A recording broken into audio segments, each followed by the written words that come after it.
چشم دور پیمبر میں اٹھایا۔ اللہ رب العزت قرآن کریم میں ارشاد فرماتا ہے وَقَضَى رَبُّكَ أَلَّا تَعْبُدُوا إِلَّا إِيَّاهُ وَبِالْوَالِدَيْنِ إِحْسَانًا إِمَّا يَبْلُغَنَّ عِندَكَ الْكِبَرَ أَحَدُهُمَا أَوْ كِلَاهُمَا فَلَا تَقُل لَّهُمَا أُفٍّ وَلَا تَنْهَرْهُمَا وَقُل لَّهُمَا قَوْلًا كَرِيمًا وَاخْفِضْ لَهُمَا جَنَاحَ الذُّلِّ مِنَ الرَّحْمَةِ وَقُل رَّبِّ ارْحَمْهُمَا كَمَا رَبَّيَانِي صَغِيرًا۔ ماشاءاللہ ماشاءاللہ۔ معزز سامعین، اللہ رب العزت قرآن کریم میں ارشاد فرماتا ہے وَإِذْ قَضَى رَبُّكَ أَلَّا تَعْبُدُوا إِلَّا إِيَّاهُ، اور تمہارے رب نے فیصلہ فرما دیا کہ اس کے سوا کسی کی عبادت نہ کرو۔ عبادت کے لائق صرف پروردگار عالم کی ذات ہے، اللہ پاک کی ذات ہے۔ وَبِالْوَالِدَيْنِ إِحْسَانًا، اور اپنے ماں باپ کے ساتھ اچھا سلوک کرو۔ اِمَّا يَبْلُغَنَّ عِندَ الْكِبَرِ أَحَدُهُمَا أَوْ كِلَاهُمَا، خاص طور سے جب وہ دونوں یا ان دونوں میں سے کوئی ایک تمہارے سامنے بڑھاپے کو پہنچ جائے فَلَا تَقُل لَّهُمَا أُفٍّ، تو انہیں اف تک نہ کرو، وَلَا تَنْهَرْهُمَا، اور انہیں جھڑکو نہیں، وَقُل لَّهُمَا قَوْلًا كَرِيمًا، اور ان سے جب بھی بات کرو نرمی سے بات کرو، ادب سے بات کرو، پیار سے بات کرو۔ وَاخْفِضْ لَهُمَا جَنَاحَ الذُّلِّ مِنَ الرَّحْمَةِ، اور عاجزی کے ساتھ ان کے سامنے اپنے بازوؤں کو بچھا دو۔ وَقُلْ، اور کہو ربی، اے میرے رب، ارحمہما، ان دونوں پر رحم فرما، کما ربیانی صغیرا، جیسے کہ بچپن میں ان دونوں نے مجھ پر رحم کیا تھا۔ ماشاءاللہ بولو سبحان اللہ۔ سبحان اللہ سبحان اللہ۔ آپ سبھی سے گزارش ہے کہ تھوڑا سا وقت دیں گے آپ حضرات، اور نہیں ان لوگوں سے، اور آپ حضرات جائیے گا نہیں، جیسے کھڑے ہیں آپ کی مرضی ہے، آپ سے میں عرض کرتا ہوں کہ آپ حضرات سن کے جائیں۔ قرآن کریم کی یہ آیت 15ویں پارے کی، جس کی میں نے تلاوت کرتا ہوں، قرآن میں ایک جگہ نہیں، کئی مقام پر اللہ نے اپنی عبادت کے بعد اگر سب سے زیادہ تاکید کے ساتھ کسی چیز کا حکم فرمایا ہے تو وہ ماں باپ کے ساتھ اچھا سلوک کرنے کا حکم دیا ہے۔ آج ہی ابھی ایک خبر میرے پاس آئی، اردو میں ہے، ایک شخص کا آج انتقال ہوا جس نے 400 کتابیں لکھی تھی بنارس میں۔ 400 کتاب لکھنے والا شخص آخری عمر میں جب وہ بیمار ہوا تو جو شہروں میں بوڑھوں کے لیے گھر ہوتے ہیں، شہر میں گھر بنائے جاتے ہیں، جن جو اپنے ماں باپ کا خیال نہیں رکھتے وہ اسی میں چھوڑاتے ہیں، اور مرض الوصال میں یعنی جو مرض تھا اس میں بھی بچے شریک نہیں ہوئے، دفن میں بھی اس کے جو ان کے دھرم کے مطابق ہے اس میں بھی وہ شریک نہیں ہوئے۔ یہ ہے حال صاحب۔ مجھے معلوم ہے اللہ کا شکر ہے ہم مسلمان ہیں اور اللہ نے ہمیں بہت کچھ انسانیت کے ناطے جو اچھی چیزیں ہوتی ہیں وہ سب ہمیں اللہ پاک نے، جو انسانیت میں اچھی اچھی چیزیں ہوتی ہیں وہ سب ہمارے رب نے ہمیں حکم فرمائی ہے۔ لیکن آج ہم دیکھ رہے ہیں کہ ہمارے معاشرے میں اخلاقی گراوٹ آئی ہے۔ 7 لڑکے 3 4 7 لڑکے 5 لڑکے 6 لڑکے مل کر کے ماں باپ 7 بچے 8 بچے 9 10 بچوں کو پالتے ہیں، لیکن جب وہ بوڑھے ہو جاتے ہیں تو 7 بچے مل کر کے ان 2 بوڑھے ماں باپ کو نہیں پال پاتے۔ ہم نے دیکھا ایک مقام پر کہ ایک صاحب کے کئی بچے تھے، 5-6 بچے لڑکے، سب صاحب اولاد، مگر اس کا باپ بھیک مانگنے پر مجبور تھا۔ اللہ نہ کرے کہ ایسے حالات کا سامنا ہم اور آپ کو کرنا پڑے، مگر یہ جو میں بیان کر رہا ہوں یہ سچائی ہے۔ ذرا توجہ فرمائیے۔ بہت سارے لوگ یہ سوچتے ہیں کہ والد صاحب کا ماں کا انتقال ہو گیا، قصہ ختم۔ ہماری ذمہ داری یہ بنتی ہے کہ تدفین کر دی جائے، 10واں 20واں اور 40ویں کی فاتحہ کر دی جائے، زیادہ سے زیادہ 1-2 سالانہ فاتحہ کر دی جائے، بات ختم۔ اب ابا ہمارے، اماں ہماری دنیا سے چلی گئی، ہمارے رشتہ ختم۔ لیکن اعلیٰ حضرت نے فتح رضویہ شریف میں ایک حدیث نقل کی۔ اعلیٰ حضرت فرماتے ہیں کہ بچوں کے اعمال، بچوں کا رشتہ اپنے ماں باپ سے کبھی منقطع نہیں ہوتا، کبھی ختم نہیں ہوتا۔ اعلیٰ حضرت نے لکھا کہ ہر جمعرات کے دن اور پیر کے دن بندوں کے اعمال اللہ کی بارگاہ میں پیش ہوتے ہیں، اور ہر جمعے کے دن لوگوں کے اعمال نبیوں کی بارگاہ میں پیش ہوتے ہیں، اور اولاد کے اعمال ان کے ماں باپ کی بارگاہ میں پیش ہوتے ہیں۔ اگر ماں باپ، اگر اولاد کے اعمال اچھے ہوتے ہیں تو مرنے کے بعد ماں باپ کی قبر میں بھی انہیں خوشی ہوتی ہے، ان کے وصال کے بعد۔ آپ حضرات ذہن قریب فرمائیں۔ ویسے میرا ذہن منتشر ہے، آج پہلی بار ایسا ہوا کہ میں نے ایک آیت کو 3 بار پڑھا۔ الحمدللہ میں حافظ ہوں، میں نے 18 بار تراویح سنائی الحمدللہ، اور انشاءاللہ یہ رشتہ پھر سے شروع کیا جائے گا، یہ سنانے کا سلسلہ۔ تو آپ حضرت سے درج کر رہا ہوں، میری باتوں کو غور سے توجہ کے ساتھ ساتھ۔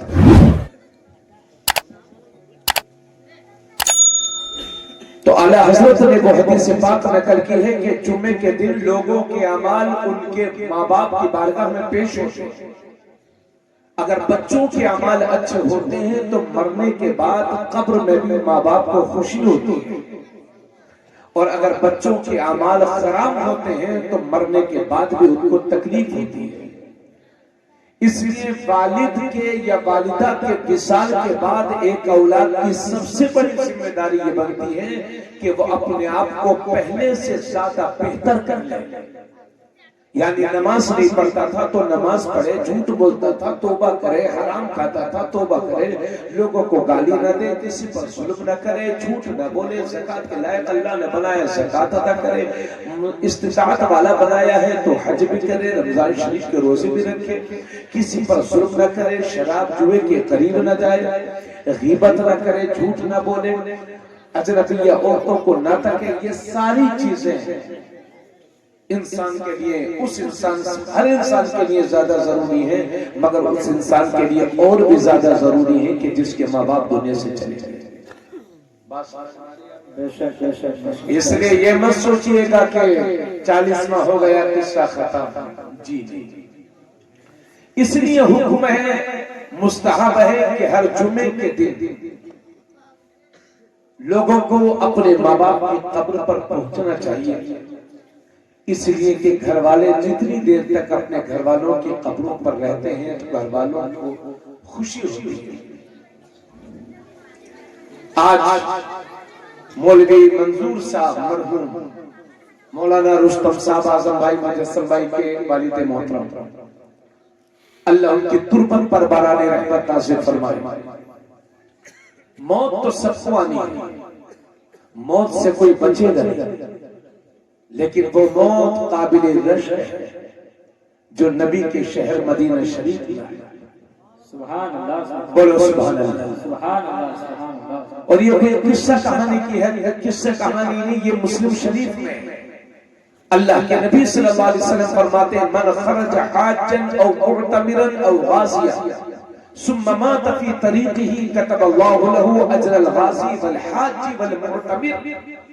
اللہ کے نبی صلی اللہ علیہ وسلم فرماتے ہیں کہ جو بندہ حج کرنے کے لیے گھر سے نکلا یا عمرہ کرنے کے لیے سے نکلا یا کوئی غازی جہاد کرنے کے ارادے سے نکلا، ثم مات فی طریقہ، پھر راستے میں ہی اس کی موت ہو گئی، کتب اللہ لہ اجر الغازی والحاج والمعتمر، تو اللہ ہمیشہ کے لیے جو حج کو جا رہا تھا اس کے لیے حج کا ثواب لکھے گا، جو جہاد پر جا رہا تھا اللہ اس کے لیے جہاد کا ثواب لکھے گا، جو عمرے پہ جا رہا تھا اللہ قیامت تک کے لیے اس کے لیے عمرے کا ثواب لکھے گا۔ سبحان اللہ، بولو سبحان اللہ۔ ماشاءاللہ ماشاءاللہ، سبحان اللہ۔ نبی کریم صلی اللہ علیہ وسلم فرماتے ہیں ہو سکے تو مدینے میں آ کر کے مرو، کیونکہ مدینے میں آ کر کے مرنا تمہارا کام ہے، اور مدینے میں مرنے والے کی بخشش کروانا تمہارے نبی کا کام ہے۔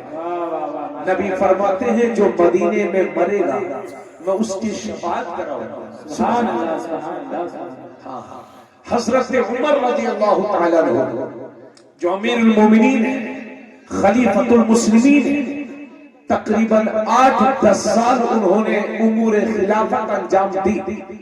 آقا کریم صلی اللہ علیہ وسلم کے وصال کے بعد حضرت ابوبکر صدیق امیر المومنین ہوئے، اور ان کے بعد حضرت عمر بن خطاب رضی اللہ تعالیٰ عنہ امیر المومنین ہوئے۔ وہ عمر کہ جن کے لیے میرے نبی فرماتے ہیں اگر میرے بعد کوئی نبی ہوتا تو عمر بن خطاب ہوتا۔ وہ عمر میرے نبی فرماتے ہیں کہ عمر جس راستے سے گزر جاتا ہے شیطان وہ راستہ چھوڑ کر کے بھاگ جاتا ہے۔ ماشاءاللہ ماشاءاللہ، سبحان اللہ سبحان اللہ۔ آپ خود تھک گئے کیا؟ بولو تھکے کیا؟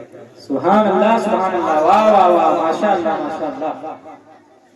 نہیں اگر تھکتے ہو تو کوئی بات نہیں ہے، آپ بتا دیجئے تو آپ کا لحاظ کیا جائے گا۔ البتہ نہیں تھکے ہو تو تھوڑا سا محسوس کیجئے۔ البتہ ہمارے کچھ بزرگ ہیں سب کی طبیعت یکساں نہیں رہتی، اگر کسی کی شدید حاجت ہو تو وہ جا بھی سکتے ہیں، ان کی مرضی ہے، لیکن بنا ضرورت آپ نہ تشریف لے جائیں، بیٹھیں سنیں۔ اللہ کے نبی صلی اللہ علیہ وسلم نے ایک بار حضرت ابوبکر صدیق کا ہاتھ لیا، بائیں ہاتھ میں حضرت ابوبکر صدیق کا ہاتھ، حضرت عمر کا ہاتھ لیا، اور میرے نبی نے دونوں کے ہاتھوں کو اٹھا کر کے فرمایا کہ ہم دنیا میں بھی اسی طرح ہیں، قیامت کے دن بھی اسی طرح سے اٹھائے جائیں۔ وہ عمر ایک کتاب میں نہیں، حدیث کی ایک کتاب میں نہیں، کئی کتابوں میں وہ جب دعا کرتے تھے پوری زندگی وہ یہ دعا کرتے رہے، اے اللہ ہمیں مجھے جب بھی موت دینا تو شہادت کی موت دینا، اور جب بھی موت دینا تو اپنے نبی کی شہر مدینے میں موت دینا۔ سبحان اللہ سبحان اللہ، واہ واہ واہ۔ یہ حضرت عمر کی شان ہے، پوری زندگی یہ دعا کرتے رہے، اللہ جب بھی موت دینا شہادت کی موت دینا، اور جب بھی موت دینا نبی کے شہر میں موت دینا۔ صحابہ کرام حیرت میں تھے کہ بھائی مدینہ شریف میں تو لڑائی کرنا بھی حرام ہے، حضرت عمر شہادت بھی مانگتے ہیں اور نبی کا شہر بھی مانگتے ہیں، لیکن یہ بات تب ظاہر ہوئی جب مصلی رسول پر نماز فجر پڑھانے کے لیے حضرت عمر تشریف لے جا رہے ہیں، اور ایک مجوسی نے آپ پر حملہ کیا اور آپ شہید ہو گئے۔ اس طرح سے شہادت کی موت بھی ملی اور نبی کا شہر مدینہ بھی ملا۔ سبحان اللہ سبحان اللہ، واہ واہ واہ، ماشاءاللہ ماشاءاللہ، واہ۔ یہ تقریباً 10-12 سال پہلے کی بات ہے۔ ایک جگہ ہم اناؤ میں ایک جلسے میں تھے، تو ایک حاجی صاحب نیا حج کر کے آئے تھے، تو ایک شاعر صاحب شعر پڑھنے لگے، کیوں آپ مدینے سے آ گئے حاجیوں، تم کو تو اسی دیات ہے۔ وہ کیا شعر؟ پلٹ کے حاجیوں کیوں آ گئے، تم کو اسی دیات پر مر جانا چاہیے۔ ہمیں تو حاجی صاحب شاعر کو گالی کرنے لگے، لگتا ہے یہ مجھے مارنا چاہتا ہے۔ ایسے حاجی بھی قسمت والے کو موت آتی ہے۔ مدینہ شریف میں ہم لوگ کیا دعا مانگتے ہیں مسجد میں جا کے، پورا مت مانیے گا مگر سچائی بیان کرو، کہ اللہ اس سال ہمارے دھان بہت ہو جائے، دھان کے لیے بھی تو مانیے، اللہ ہمارے گیہوں کو ہو جائے، اللہ جو پڑوس میں ہمارے آدمی جو ہمیں پریشان کر رہا تھا مولا وہ ہمیں پریشان نہیں کرے، اللہ ہمارے بیٹے کی نوکری لگ جائے، شادی ہو، بس کبھی یہ نہیں دعا کی ہوگی اللہ ہمیں ایمان پر موت دے، اور نبی کے شہر اور شہادت کی موت کی تو کسی نے دعا بھی نہیں کی ہوگی، ڈرتے لوگ، لیکن شہادت کی موت سبحان اللہ ہم یہ سمجھتے ہیں جب واقعات کرب و بلا سنتے ہیں تو ہمارے آنسو نہیں رکتے، مگر حدیث شریف میں ہے کہ شہید جب شہادت کا مرتبہ پاتا ہے تو تلواروں کے بار سے بس اس کو اتنی تکلیف ہوتی ہے جیسے چیونٹی کاٹ لیتی ہے یا کوئی کسی کو چٹکی بھر گونج لیتی ہے۔ جتنی چوٹی کے کاٹنے سے یا چٹکی کے بھر لینے سے ایک شہید ایک آدمی کو تکلیف ہوتی ہے، بس اتنی ہی تکلیف شہید کو شہادت کے وقت مرتے وقت ہوتی ہے۔ اور قیامت کے دن ایک منظر وہ بھی آئے گا، ایک موقع وہ بھی آئے گا، اللہ فرمائے گا، توجہ سنیں، اللہ فرمائے گا، سارے لوگوں سے فرمائے گا کہ تمہاری اور کوئی خواہش ہے تو بتاؤ، کیا دنیا میں پلٹ کے جانا چاہتے ہو؟ تو ہم لوگ کہیں گے مولا کریم بڑی مشکل سے تو تیری جنت ملی ہے۔ اللہ کرے وہ موقع آئے ہم لوگ جنتی ہوں، بولو سبحان اللہ آمین۔ بڑی مشکل سے تو تیری جنت ملی ہے، یا اللہ تیری جنت سے نکل جائیں گے تو کہاں مارے مارے پھریں گے، یا اللہ ہمیں جنت سے مت نکال۔ پھر میرا رب شہید سے پوچھے گا تیری کیا خواہش ہے؟ تو شہید کہے گا مولا کریم میری خواہش یہ ہے کہ تیری جنت سے باہر نکلوں، پھر میدان میں پہنچوں، وہی سواری ہو، وہی ہاتھ تلوار ہو، سامنے تیرا دشمن ہو اور تیرے دین کی خاطر لڑتے لڑتے میں شہید ہو جاؤں۔ مولا تیرے نام پہ جو کٹنے میں مزہ ہے وہ مزہ تیری جنت میں نہیں مل پا رہا، وہ مزہ تیری جنت میں نہیں مل پا رہا۔ یہی وجہ ہے آج تک جتنے بھی لوگ دنیا سے گئے ہیں، یہ جتنے پٹھانن پوروا کے قبرستان میں آرام فرمائے، ابھی کوئی جنت میں نہیں گیا۔ سب کی جنتوں میں جنت کی ہوا کھڑکی، سب کی قبروں میں جنتی اعزازات، جنتی بستر انہیں نصیب ہوا ہے، لیکن ابھی کوئی جنت میں نہیں گیا۔ نبیوں کا وہاں جانا یہ ان کا معجزہ ہے۔ قیامت کے دن حساب کتاب کے بعد سب جنت میں جائیں گے، ابھی کوئی نہیں گیا ہے۔ سب ہیں قبروں میں، کافروں پر عذاب جہنم کا ہو رہا ہے اور مسلسل کو جنت کے احساسات ہو رہے ہیں قبروں میں ہی۔ لیکن شہید کی روحیں ایسی روحیں ہیں کہ جب چاہتی ہیں سبز پرندوں کے جسموں میں داخل ہوتی ہیں اور جنت کی سیر کرتی ہیں۔ سبحان اللہ سبحان اللہ، واہ واہ، یہ صرف شہیدوں کی روح ہے۔ کیوں بھائی آپ لوگ کو بات سمجھ آ رہی ہے؟ بیٹھے گا انشاءاللہ سنائیں۔ تو پوری زندگی حضرت عمر یہ دعا کرتے رہے، اللہ مجھے جب بھی موت دینا شہادت کی موت دینا۔ چار امام ہیں، چار امام، حضرت امام اعظم ابو حنیفہ جو اپنے امام ہیں، جن کا نام ہے حضرت نعمان بن ثابت، انہی کی نسبت سے ہم لوگ حنفی ہیں۔ ایک امام ہے حضرت امام شافعی، حضرت امام مالک اور حضرت امام احمد بن حنبل، یہ چار امام ہیں۔ ان میں سے حضرت امام حضرت مالک یہ وہ شخصیت ہے جو صرف ایک حج کرنے کے لیے مکہ شریف گئے۔ کوئی کام نہ ہو تو بیٹھ جاؤ۔ اچھا صرف ایک حج کرنے کے لیے حضرت امام مالک مکہ شریف گئے، باقی پوری زندگی انہوں نے مدینے میں گزاری۔ صرف تھوڑا کھاتے تھے، تھوڑا پیتے تھے، کہیں ایسا نہ ہو کہ مجھے بار بار حاجت کے لیے مدینہ شریف سے باہر جانا پڑے اور مجھے موت آ جائے۔ اسی انتظار میں شہر مدینہ میں سنے میرے بھائی، تو مدینے میں موت قسمت والوں کو ملتی ہے۔ پٹھانن پوروا میں مزار بنانے سے بہتر ہے کہ حضور کے قبرستان میں تھوڑی سی جگہ ملے۔ واہ واہ، سبحان اللہ سبحان اللہ، ماشاء اللہ ماشاء اللہ۔ اب تو صاحب مزار ولی چھوٹے ہو رہے ہیں اور مزار جو ہیں بڑے بن رہے ہیں، مازاللہ۔ مزار کا نہیں اڑا رہا ہے، ولی کوئی چھوٹا نہیں ہوتا، مگر میں نے ایسے ایسے مزار دیکھے ہیں کہ مسجد پہ صحیح سے چھت بھی نہیں ہے اور مزاروں پر لاکھوں روپے خرچ ہو رہا ہے۔ ہمارے خالہ زاد بھائی ہیں، وہ پی ڈبلیو ڈی میں آفیسر ہیں، وہ مجھ سے کہہ رہے تھے کہ حضرت ہم سے غیر مسلم کہہ رہا تھا کہ تمہارے مسلمان عجیب لوگ ہیں، مسجدوں میں اتنا پیسے لگاتے اور مدرسوں میں بالکل نہیں لگاتے، جبکہ مدرسے میں لگانے چاہیے تاکہ پڑھے لکھے آگے بڑھے۔ یہ غیر مسلم کہہ رہا تھا۔ ایک جگہ ہم گئے تو مسجد میں صحیح انتظام نہیں اور مدرسے میں مزاروں پہ لاکھ روپیہ لگ رہا ہے۔ چاہے آپ سادہ وہ بنا دو، سادہ روزہ بنا دیجئے، اللہ والوں کے بلند مینار بننے سے اللہ والے خوش نہیں ہوتے، وہ اپنی جنت میں خوش ہیں۔ اس لیے میں آپ سے کہہ رہا ہوں کہ بلا ضرورت مزار بنانے کی اجازت نہیں ہے۔ کچھ خاص شخصیتوں کے مزار بنتے ہیں، ان کے بننا بھی چاہیے، یہ سنیت کی علامت ہے، مگر یہ گاؤں میں یہ بعض لوگوں نے تو فرضی مزار بنا رکھے، کتنے مزار فرضی بنا دیے، اور بابا لوگ وہاں بیٹھے ہوئے، حضرت صاحب اللہ تھوڑا سا کرم فرمائیں، کتنے فرضی مزار بنا رکھے۔ ایک جگہ ہم گئے تو 4-5 بابا ملے ہوئے، 4-5 بابا، سمجھے؟ یہ لمبے بال اور داڑھی اور سفید کرتا پاجامہ، پتہ چلا بعد میں کہ ایک کو طلاق دے چکے ہوں، 3 ان کے موجودہ ہیں۔ وہ ہے بابا، اللہ کرم فرمائے۔ شادی کرنا 4 بیاہ ضرورت کے، میں پوری تقریر کرتا ہوں، لیکن انصاف کی شرط ہے، میری بات سنیے۔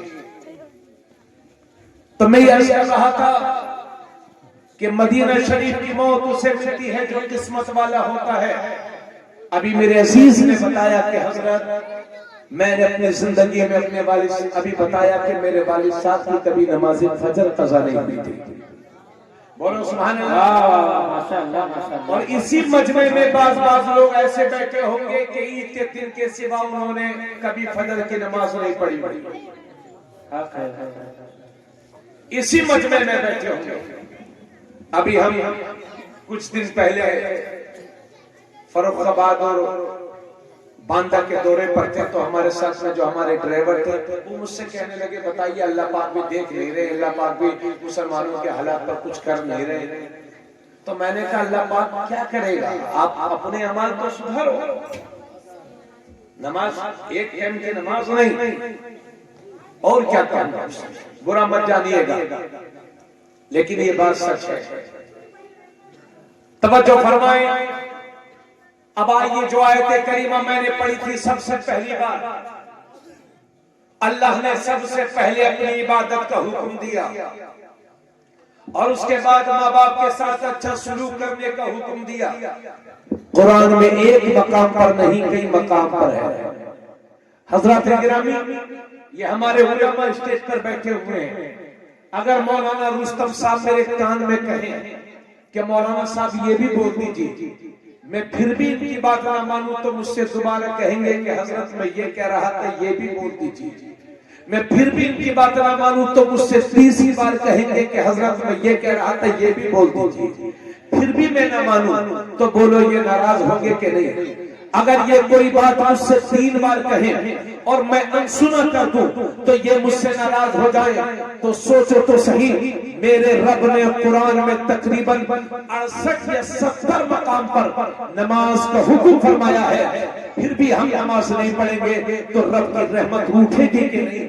رب ناراض ہوگا کیا نہیں؟ مسلمانوں، 100 باتوں کی ایک بات یہ ہے، آج جو ہمارے سامنے مسائل کا باربارہ ہوا ہے، آج جو ہمارے سامنے پریشانیاں کھڑی ہوئی ہیں، اس کی سب سے بڑی وجہ یہ ہے کہ ہم نے اللہ کے حضور سجدہ کرنا چھوڑ دیا ہے، اللہ کی بارگاہ میں ہم نے سجدے کرنا چھوڑ دیا ہے، آج ہم نے خدا کے حضور سجدے کرنا چھوڑ دیا ہے۔ اللہ کے نبی صلی اللہ علیہ وسلم ارشاد فرماتے ہیں، اے لوگوں، جب تمہارے بچے 7 برس کے ہو جائیں تو انہیں نماز کا حکم کرو، اور جب تمہارے بچے 10 سال کے ہو جائیں تو انہیں مار مار کر کے نماز پڑھاؤ۔